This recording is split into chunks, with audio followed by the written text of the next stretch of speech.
Good afternoon and welcome. My name is Mike Rosenberg. I'm a professor at IESE Business School, and it's a pleasure to be here as part of this alumni learning program.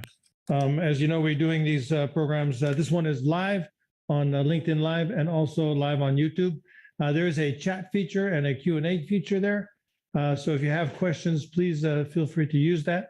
The Serena and Eulalia from the Alumni Association are going to magically connect those questions to me here in the studio. Today we have basically three parts to the session. I've been asked to give kind of a briefing on the situation in Ukraine in case people are not paying attention. Russia invaded Ukraine 4 weeks ago, just a little bit over 4 weeks ago, upsetting a little bit the geopolitical balance of the world. Then we have an amazing guest speaker. We have Michal Kuczmierowski with us today. Mihal works for the Polish government. He has a whole team delivering needed medical supplies and food from Poland to Ukraine. So he's going to give us a little bit of a view of what it's like on the ground in the country today. And then we'll go to your questions for Mihal and maybe for me, if you like, as you wish. Let me just make sure that we all kind of get a sense of what's going on. As some of you know, I teach geopolitics in the MBA programs. My conviction and my belief is that senior executives do not pay enough attention to the geopolitical situation around us. And the framework I use is to talk about the fixed aspects of a country's geopolitical situation, which is the land, the history, the natural resources, semi-fixed, which has to do with what the world looks like today. The European Union, for example, is a semi-fixed aspect of the geopolitical situation of Western Europe, and kind of what the current situation is. And current assets are 1 year. I talk about 5 years in my book about geopolitics, saying that we need to look a little bit more than 1 year to get what's going on. But clearly, Russia's invasion of Ukraine is a current aspect of the situation. Now, geopolitics, if you come to my class or read the book or study this thing, you're going to find your way to a guy called Halford Mackinder. This is an Englishman, one of the founders of the London School of Economics, read geography at Oxford. He published a paper in 1904 called The Geographical Pivot of History, in which he basically talked about the European plain, which goes all the way, from the Tian Shan Mountains on the border of China, basically all the way to the sea, with nothing but a couple of rivers in between. The rural mountains are a little bit to the north, the Alps are to the south, and there's really nothing in there to stop an army from crossing the world. Mackinder talked a little bit about the history of Europe and how Europe was defined to some degree by invasions from east to west, how the Europeans built castles, developed military technology, etc. And his position in 1904 was that if Germany and Russia were to ever align themselves, the rest of the world would be in trouble. And he calls this region the pivot area. And this is, of course, what we're talking about when we talk about the great European plain, and of course, Ukraine. Now, if you've been following the story as it developed, the Russian President Vladimir Putin gave a kind of a rambling speech a couple of weeks before the invasion, in which he said that Ukraine did not really exist as a country. So just to be clear, the Vikings were the first folks to settle this part of the world. They were capturing local people and selling them to Arab traders as slaves. The word slave actually is derived from Slav, because this is where they were getting their people from. They built a kingdom called the Kievan Rus in the early part of the last millennium, founding the city of Kiev in 1882. That's when the Kievan Rus was based in Kiev, and Kiev was the capital of the Kievan Rus for many, many years.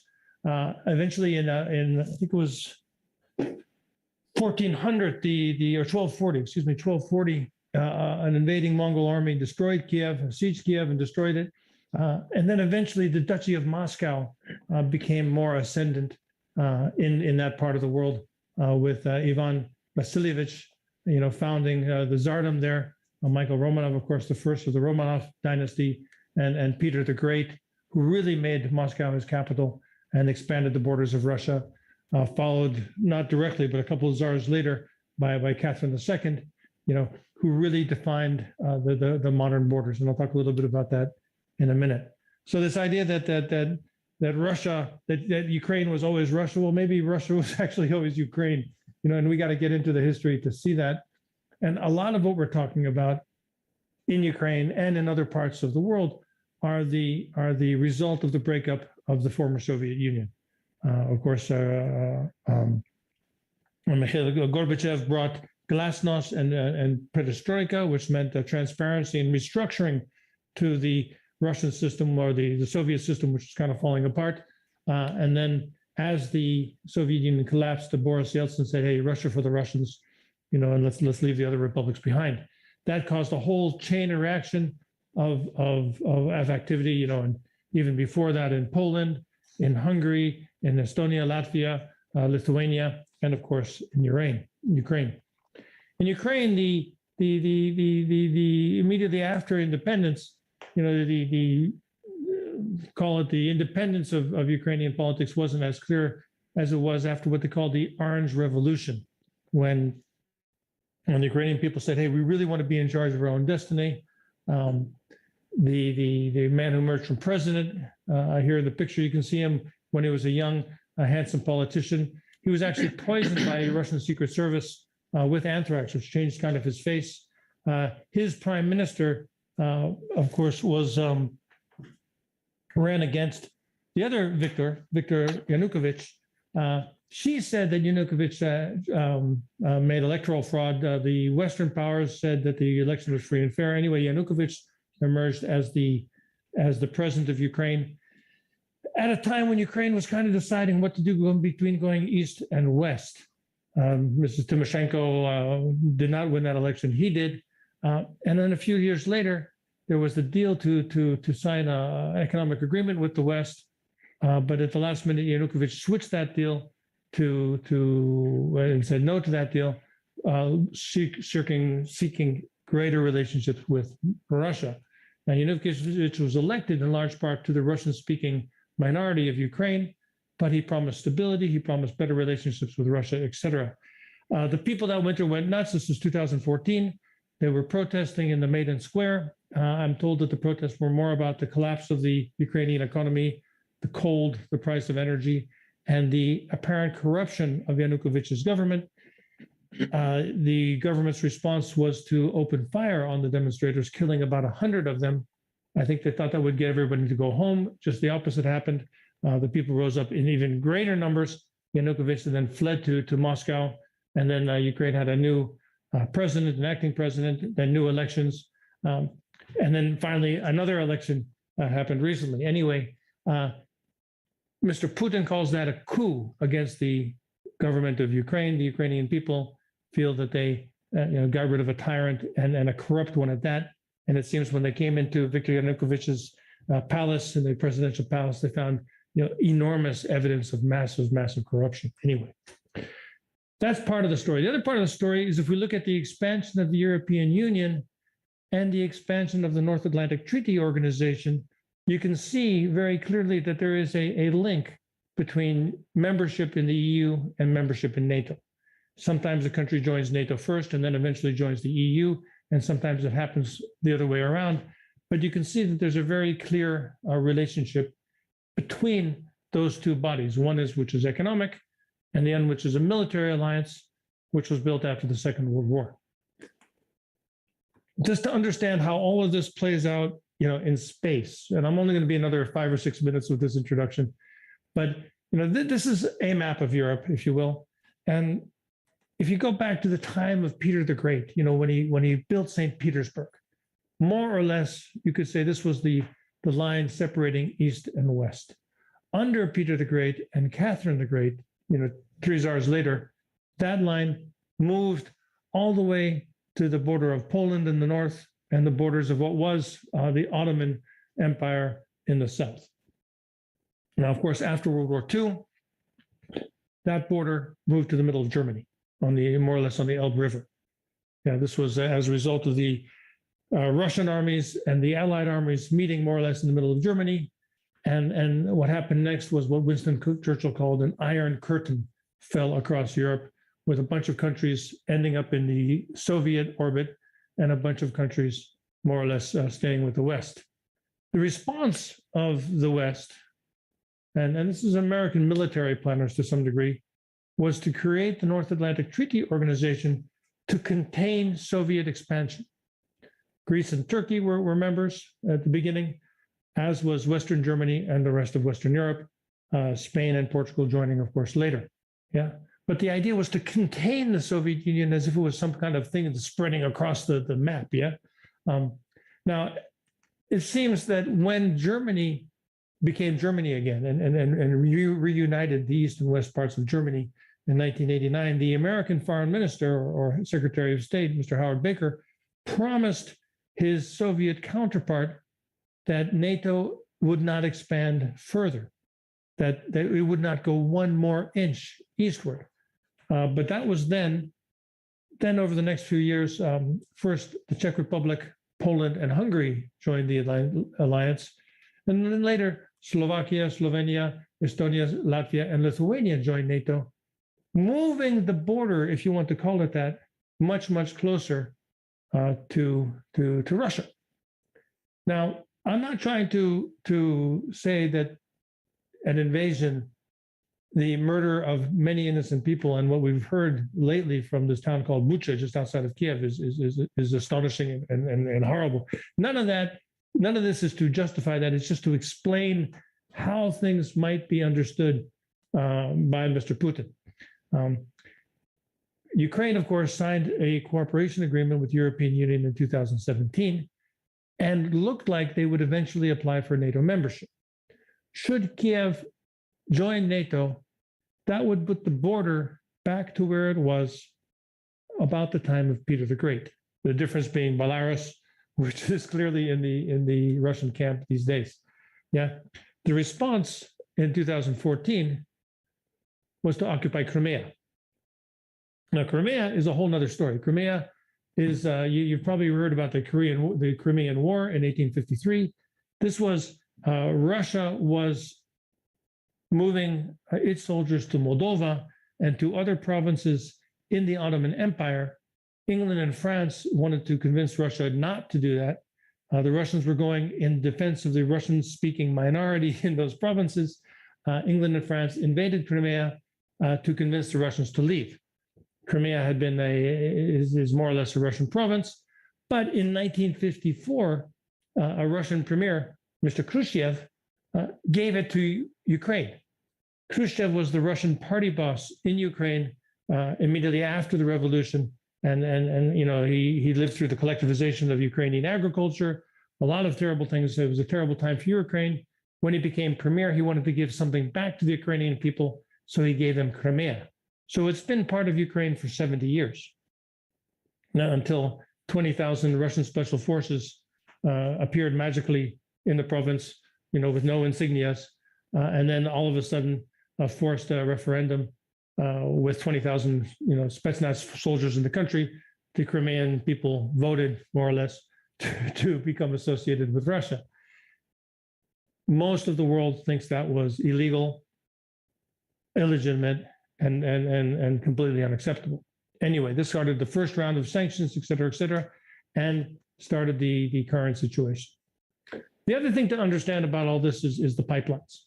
So a lot of the gas we use in Europe, something like 40% of Europe's gas comes from Russia. Most of it comes through Ukraine. 20 years ago, German capital and Russian capital built a pipeline connecting Russia directly to Germany called Nord Stream. That pipeline is in operation. They have since built a second pipeline called Nord Stream 2, and you probably heard that the Germans said, we're not going to authorize that Nord Stream 2 goes into production, but Nord Stream 1 has been in production for many years and clearly was built to allow Russia to pump gas directly through Germany without worrying about what happens in Ukraine. And there's another pipeline which goes through Turkey.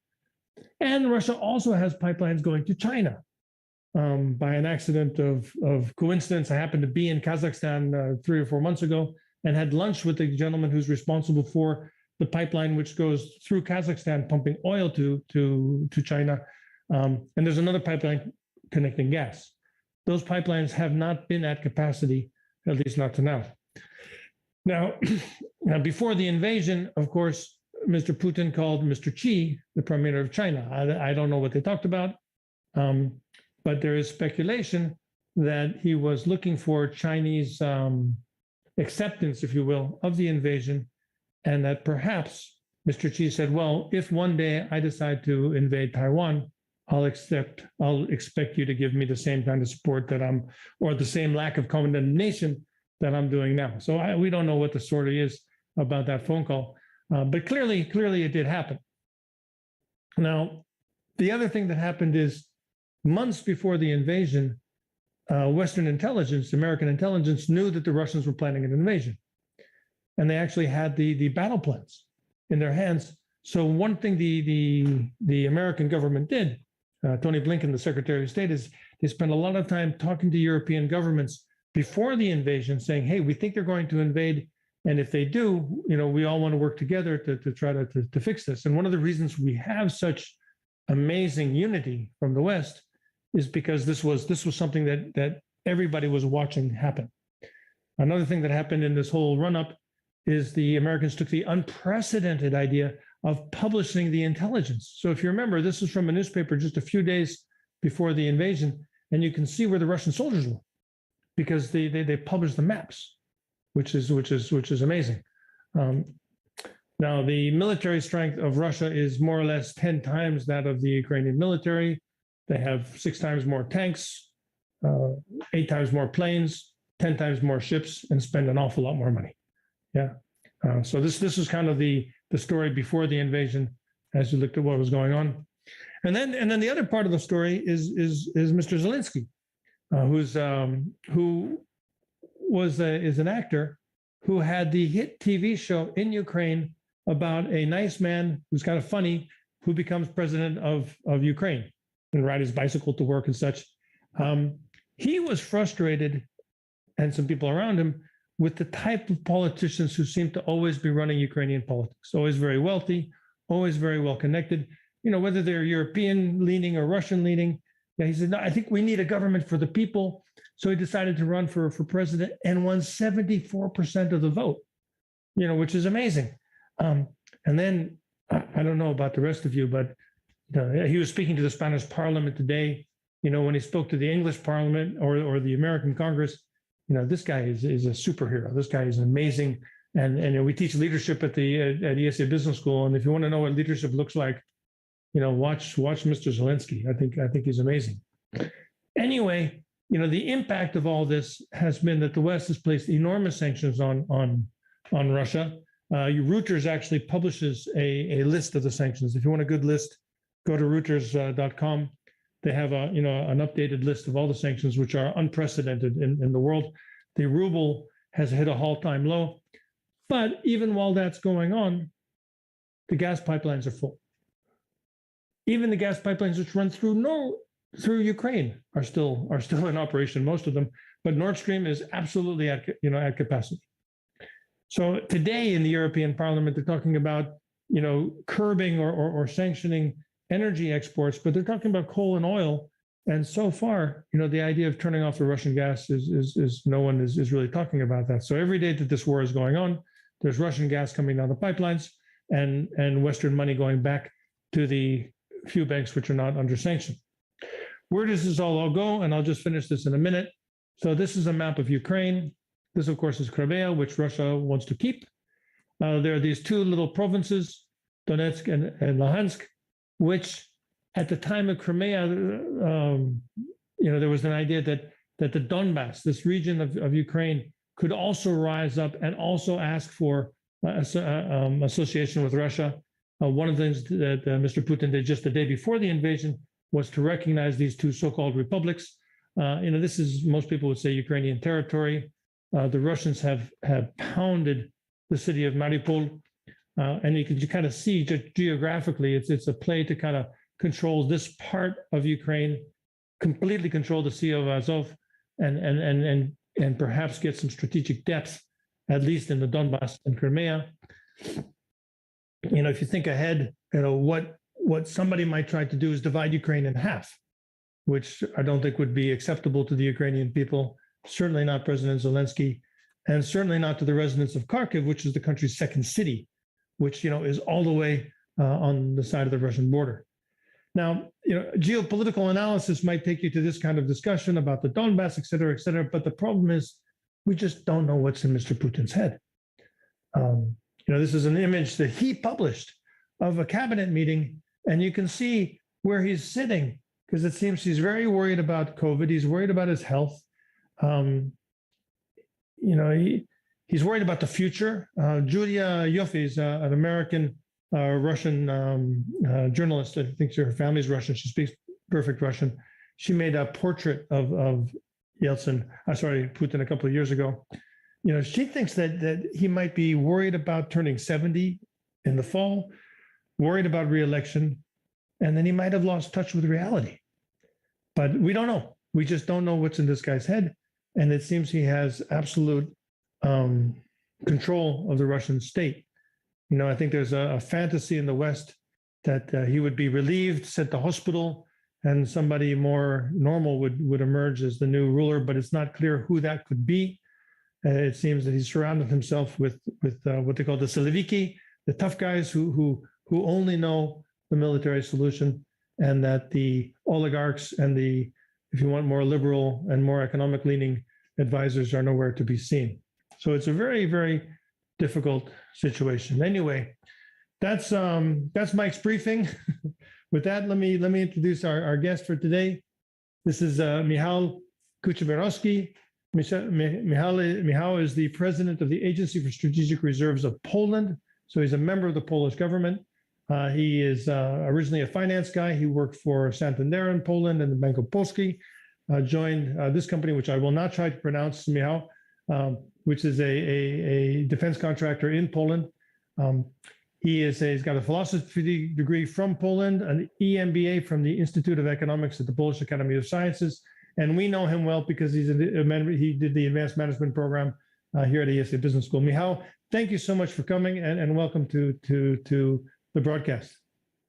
Hello, good afternoon. So Mihal, I've got a few questions for you, and then I'm going to ask people to type in their questions. If you do have questions, there is the question space, and Serena and Eulalia will somehow get them to me on this magic device. But just to get us going, I thought I'd ask Mihal a couple of questions. The first place, thank you so much for joining us and for everything you're doing. I talked to a lot of people about geopolitics. I talked to a lot of people about Ukraine, and it strikes me, Mihal, that if I talk to Americans or people in Asia or even people here in Spain and Southern Europe, their attitude about this invasion and this war is kind of one thing. But when I speak to people in the Czech Republic or in Poland or in the Baltic states, their attitude is a lot different. So what's the situation like in Poland? What's the Polish government's view of this thing, and how serious is it for you guys? Well, Mike, it's a very difficult question because it concerning a lot of additional issues which goes from our history, from our relations, and this part of Europe. To your brilliant introduction, I would only add that in the past, we had in Europe the Polish Kingdom, which was from sea to sea, from the Baltic Sea to the Black Sea. And it was also part of Ukraine. So on the Ukraine, we have very, very close relations. We have very close brotherhood. This is a special relations. And from years, from centuries, all the wars given by Russian side was very bloody, very brutal. I think that probably it's some kind of legacy of the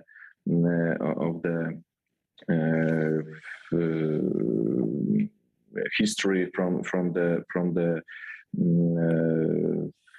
past, from the Mongolian Imperium, when Russia was a part, and this very brutal, very brutal method of making the imperium together was taken directly to the situation that we have right now.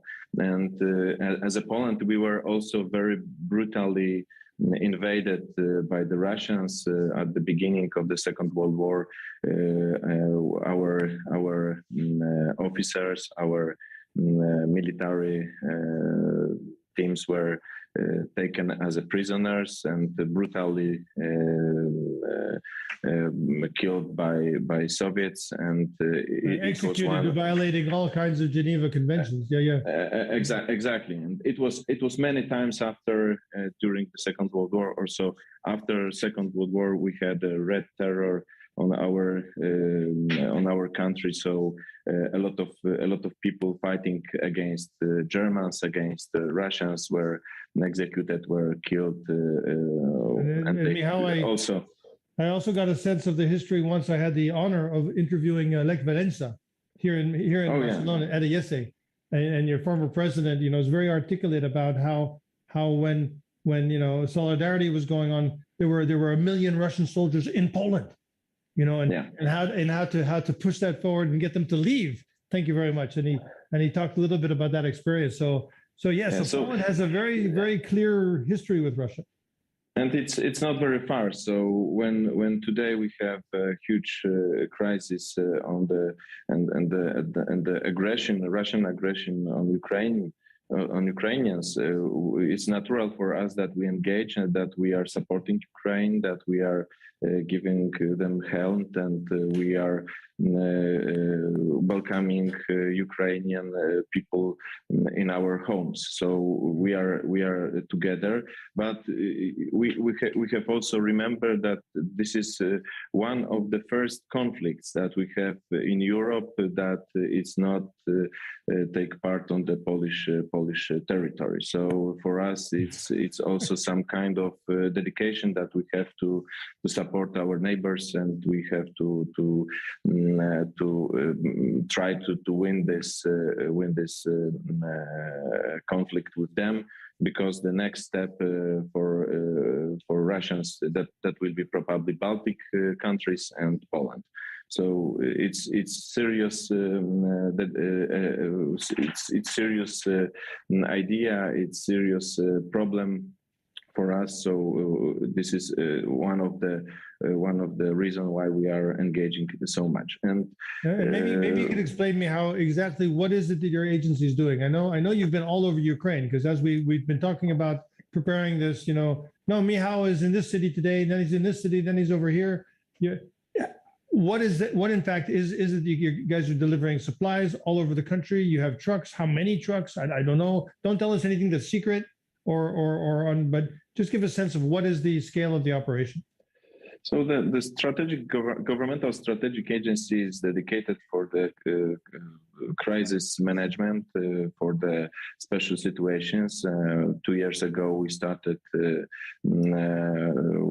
with the COVID-19 situation, and we were responsible for the logistic of every personal protective equipment, for every medical equipment to the hospitals, for vaccines and everything what should be needed during COVID action. And right now, last 2 years, we were also used in many cases of the crisis management. We have huge floods in Germany. We had floods in Poland. We had a lot of humanitarian crises around the world when our government decided to use us, because during the COVID we made a huge change in our agency. We changed everything. We changed the processes, procedures. We are very simple in our method of action, and we are very quick, and we have specific experience giving us special special ways of doing things directly. I mean, when the war has started, we were asked for support with the humanitarian help, and we started providing deliveries for Ukrainian side with beds, blankets, and food and medicals directly to the hospitals, to the Ukrainian administrations. Right now, we are increasing that scope of action because we have also become a hub for all the humanitarian aid that comes to Ukraine. All the planes land in Poland, then we repack it to the lorries and send to Ukraine. And by now we have serviced almost 400 airplanes, almost 100 trains, and uncountable number of trucks. So we are really engaged in every donation, in every transport that's going to Ukraine. From a management point of view, I mean, your lorry drivers are driving, over the border into a war zone. How does the president keep everybody focused? It must be a really serious leadership job just to keep everybody driving, to keep everything flowing, to keep everybody focused on the task. I don't know. It must be scary to go to some of these cities. We have special procedures to be safe, to make everything in the secure way. But of course, we have a lot of drivers from Ukraine. We have a lot of lorries from Ukraine. So we try to almost all the trucks are Ukrainians trucks, and so they feel free on the side of the conflict. But of course, Polish drivers also go there. Also have to transport some goods, and it's a very individual situation. Everyone has his own margins of the danger. So by now we had some accidents that I don't want to speak about them, but it was minority. Everything right now it's safe, and we are doing our job as good as we can.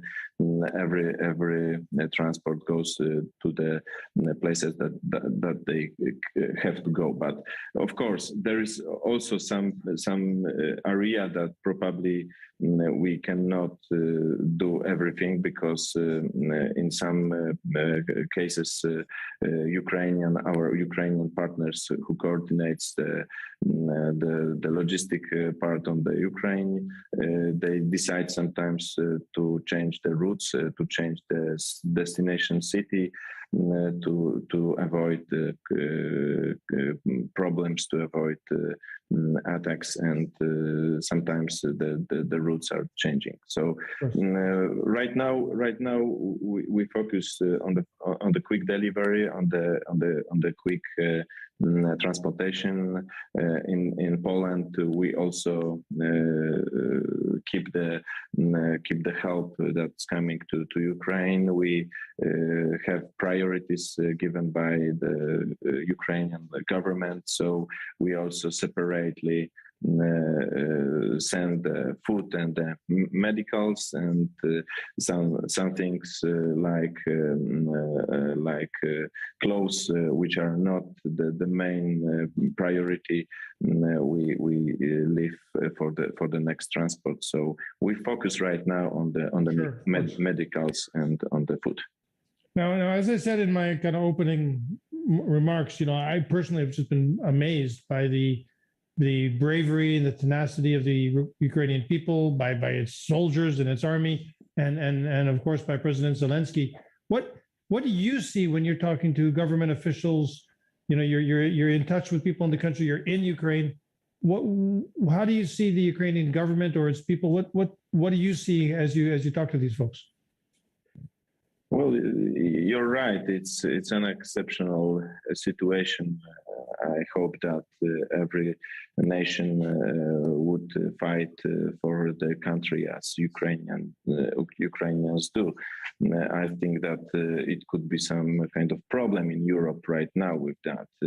I think that Ukrainians are really brave and they have very special attitude, and I think we as a Poles are very similar. I mean, we also could fight for the independence. I think that probably the reason is somewhere in our history. So we for the years, for many years, for almost not almost, it was exactly 123 years.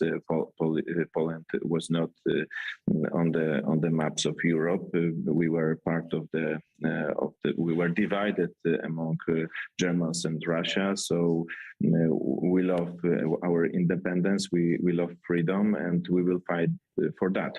So this is why Ukrainians do the same, because they feel part of the free world, and they don't want to have the next years of the Russian occupation.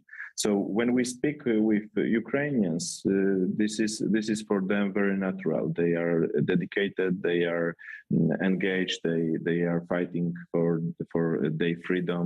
They are fighting for their families. They are doing a lot of things to avoid the Russian occupation. But also, this is a huge sacrifice. This is a huge and brutal war in their homes. I was a few days ago in Kharkiv. It's a really sad picture.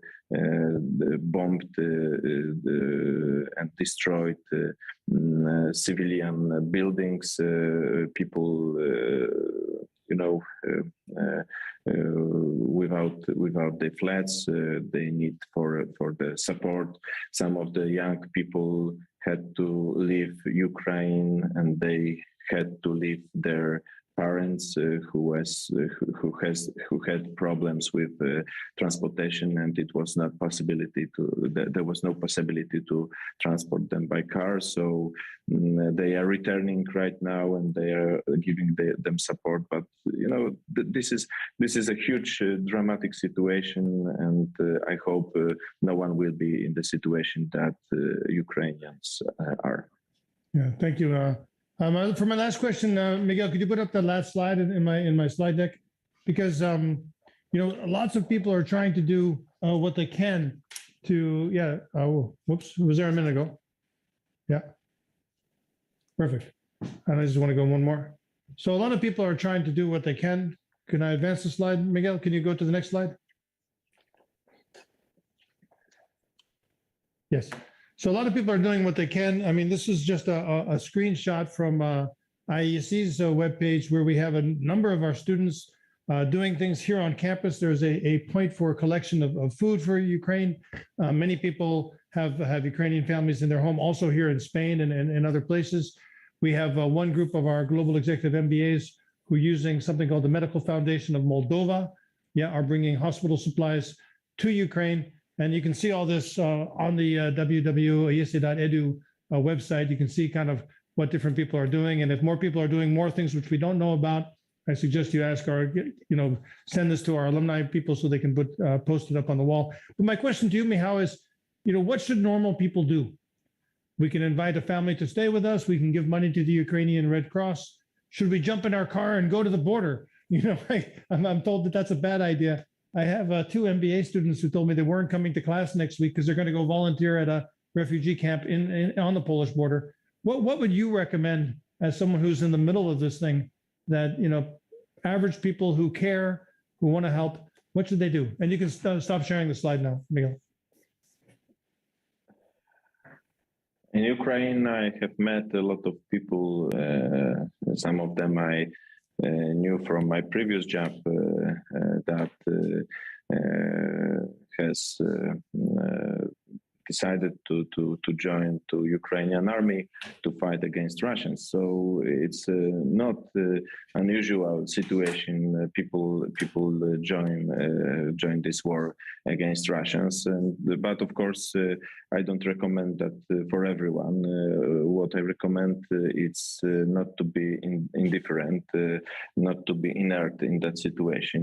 We should speak about it. We should speak about the Russian brutality, about that Russians are bombing and putting missiles on the civil buildings, on the hospitals, on the flats, on the houses. So it's really a completely unfair war against this Ukrainian nation. They are killing people on the streets without reason, shooting them in their heads. So we should remember about it. We should speak about it, and we should make the impact on the Russian economy to stop this war right now. And this is our first goal. So I think that a lot of IESE alumni has a huge impact on the companies that they are working. So I recommend to make that impact on the Russian business, to stop making business with them, to stop giving them money for the war. So this is my first recommendation. Second is. Yeah, I've got some questions from the audience, but go ahead. You give your second recommendation, then I'll go to the question. Mihal, go ahead with your second recommendation. Okay. Second will be to help that innocent people who had to leave Ukraine. We have in Poland almost 3 million people who escaped this war to Poland. Also, a few hundreds, thousands of them are in Romania, in Moldova, so in other countries. So we have to support them. And the third recommendation is to make the support, the food and the medicines to people who stayed in Ukraine. You can do that with the humanitarian organizations. So I recommend the best is to give the money to this organization. Ukrainian Red Cross, for example, and other organizations like that. Yeah. Now, Michal, on doing business with Russia, there's a question about energy and specifically gas. Because the big sanction would be to turn off the gas. But of course, German economy runs on Russian gas, etc. Is there a conversation, or do you know of a conversation, and maybe you can't talk about it if you do, between European governments? Is there a plan B to what to do and how to share energy in case Europe does decide to turn off the gas? Well, there are these discussions. We started a number of preparings to do that, to push out the Russian sources from the European economy. It's not very easy. It should be the long-term process. It should be done very quick, but it's a long-term process because for the years we were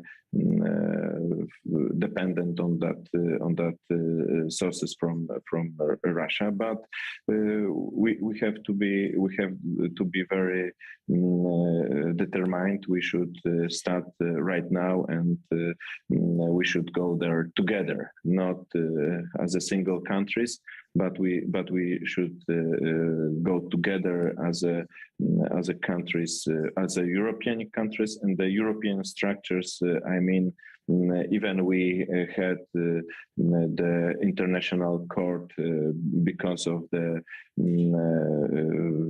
blowing up the agreements with Russia. We should be on the same position together and joined against that kind of brutal aggression.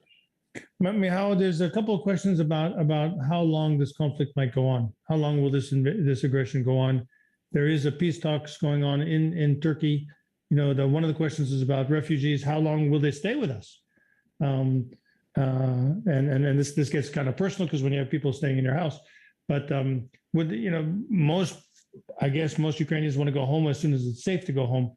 But how long do you think that might go on? Another question has to do with inflation around the world, because both Ukraine and Russia are enormous wheat suppliers. So wheat has gone crazy in Turkey and Egypt. Even Latin America is seeing inflationary impact of the war. Does your agency have a view about how long this might go on, or is it anybody's guess? Mike, you are a professor, so you should tell us how long it will take. I hope that it will very quick, and I hope that very quick Ukrainians win. But of course, we don't know how determined is Putin, and we don't know how long and how brutal Russians decide to fight against the Ukraine. As I know, Ukrainians they will not surround, so they will fight as long as possible. They believe in victory, so they are decided to win. Of course, what is very important, many European, but not only European countries, also Turkey, United States, Great Britain are supporting Ukrainians. So they have every day they have fresh air from their partners to breathe, to fight. And I know you're a finance guy who's gotten into this whole strategic area, but do you have a view? Some of the guys are asking. I mean, we're all so pleased that the Ukrainians are winning, that the Russians seem that their war machine does not seem to work very well. Do you have any insight as to why? Why are the Russians? Why is this conflict? I think if I remember right, in the Russian newspapers, Mr. Putin was telling people this would be 2 days long. We're a month into it. The Russians are retreating in big parts of the country, even while they continue to attack others. Is there a common view as to why the Russian military is doing so poorly in Ukraine? And you can say, listen, I'm in logistics and finance. It's not my area. I have some impressions. I have some ideas, but it's not very professional. I think that it's a very wide question, and probably we would never know the answer. I think that this this conflict started years ago. It started in Europe with the fuel and gas domination with these resources from Russia. It has also started as a war for economic domination. And one of the phases of this conflict, one of the phases of this war is propaganda war that take place in Europe for decades. So I think it not has started a month ago, but it's the same well-known conflict that started decades in Europe. In fact, one thing which I'm not sure everybody knows is it seems that Vladimir Putin, before he was in the government and after he left the KGB, he went back to school to do his PhD, more or less at the same age as I did when I did my PhD. So I don't think I'm going to be ruler of any country anytime soon. But his PhD is secret, the thesis, but the title is well known. And the title was translated something like "How to Take Advantage of Russia's Mineral Wealth to Restore Its Rightful Position in the World." And I think that says a lot about what's going on and how this conflict isn't new. What short-term objectives does your agency have? I mean, what if you're meeting with the president and the president says, good to see you, Mihal, and what are the top 3 or 4 things that you guys are trying to make sure happen in the next few weeks or months? So the main topic is, and then the main priority is to give Ukrainians and to deliver to Ukrainians every what they need. I mean, every kind of support, especially food and medicines. It's very important for them to support and to prevent normal ordinary people. So this is one of the main goals of the Ukrainian government. Second is, of course, first is to win the conflict. So they need all of type of weapon that are given by the partners, by United States, by Great Britain, by Turkey, by Poland, and everyone engaged in this situation. So, and it seems these handheld rocket launchers have been very effective against the Russian tanks. The Americans have one version, and the English have a lighter version. But these have allowed, small squads of Ukrainian soldiers to stop very, very heavy weapons, big trucks, tanks, et cetera, et cetera. Exactly. Also, Polish missiles are very effective against aircraft. So, it's every weapon that can give Ukrainians the advantage on the field of war. It's very important. So the first priority is to win the conflict. Second is to protect people. Third and fourth is to rebuild and restore the Ukrainian economy, the Ukrainian infrastructure. So Ukrainians also do a lot of things right now to take advantage in the infrastructure restoration. For example, last weeks we delivered as a Polish donation about 5,000 Starlinks to Ukrainians to give them a chance to set up the mobile connections. So it's going 5,000 antennas.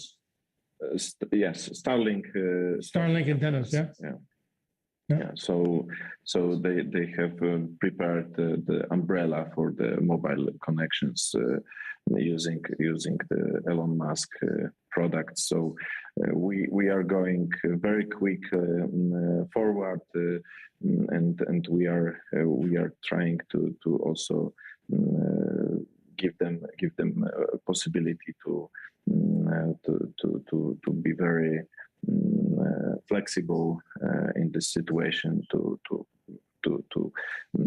protect their basic needs as a country, as a nation. Now, as a manager, in the advanced management program graduate, a few years ago, someone offered you the job to be in the strategic reserve, and you said, "Okay, that sounds great. I'll reorganize the place. I'll apply all my good management training to the place." Did you have any dream that you'd be dealing with a COVID crisis and then a war next door, and that you'd be having this kind of interview with me if you go back 3 years? Did you think that this would be like this, or did you think you'd be kind of helping by sending some humanitarian relief to a hurricane someplace? Oh well, I started my job in this place exactly with the beginning of the COVID. Okay, so you knew what you were one month into. after it happened, because my agency for years was not used in the real situation, so it has to change completely the model of management. So I think that it was also very good exercise for me, but in the same time I was well prepared from the previous experience. But what from my professional perspective, it's very important, and what's giving the special position for Ukrainians, because everyone in Ukraine, every single person who is there is fighting against Russians. Every single person is supporting Ukrainian militaries. Every single person also, and this is also because of the special tactic, military tactic in the Ukrainian army. I mean, they have main goals for the specific area, and they have huge independence of the action. I mean, every single team also know the goal, but in the same time has a huge independence in the decisions, in the actions. So they are very hard to catch for the Russians. And from the other side, Russians are very they are not very flexible. They have goal and they have to do everything what was decided, everything what was said. Even in the changing situation, they have to do the same what was told on the morning briefing. So, and I understand that their command and control is coming from Moscow. They don't even have local command structure. They have local, but they are not very the Ukrainians flexible. keep killing the generals, but yeah, that's exactly. But the Ukrainians are very flexible, so it's also like a business situation. We have to be very flexible. We have to be very adaptive. One last question, which is coming from the audience. I'll change it a little bit, but the Ukrainians are fighting Russians, and of course, the world is condemning Russian aggression. Many of us have Russian friends. And many of the people who are losing their jobs in Russia have nothing to do with the war. They're just minding their own business. The government goes to war. Are the Russian people and the European peoples going to be able to get past this someday? I mean, this is clearly there's a political problem, there's a military problem, but then all the Russians are not responsible for this. Is there any hope for some kind of reconciliation, or what's your view? Oh, it's sad, but I would say that everyone who support, everyone who doesn't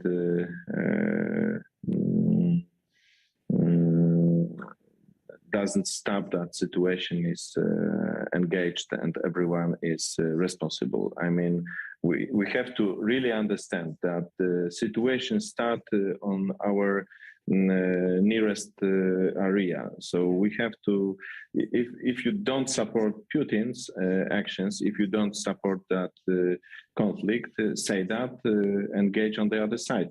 If we don't engage as a community, the bad guy win. So there is some kind of Polish words that it's enough to for evil. It's enough to that good people don't do anything. So, in my perspective, if we don't support Putin, if we don't support that aggression, we have to do our best to stop it. Mihal, thank you so much for joining us this afternoon. I know you're very, very busy. On behalf of the free world, thank you for all the work you're doing. It's wonderful. Dziękuję. Thank you. Thank for you. all of you, please give us feedback to the session. Your feedback is appreciated by the Alumni Association. We are doing these things as much as we can. Our next alumni learning session will be about something a little different than war and horrors. My colleague Duan Jane will be talking about NFTs in the metaverse, about these little non-fungible tokens and all this kind of stuff, which I'm not sure I understand at all. That'll be this afternoon at 7 p.m. Spanish time. Anyway, thank you for joining us. God bless. And if you're in a dangerous place, please stay safe. Thanks, everybody.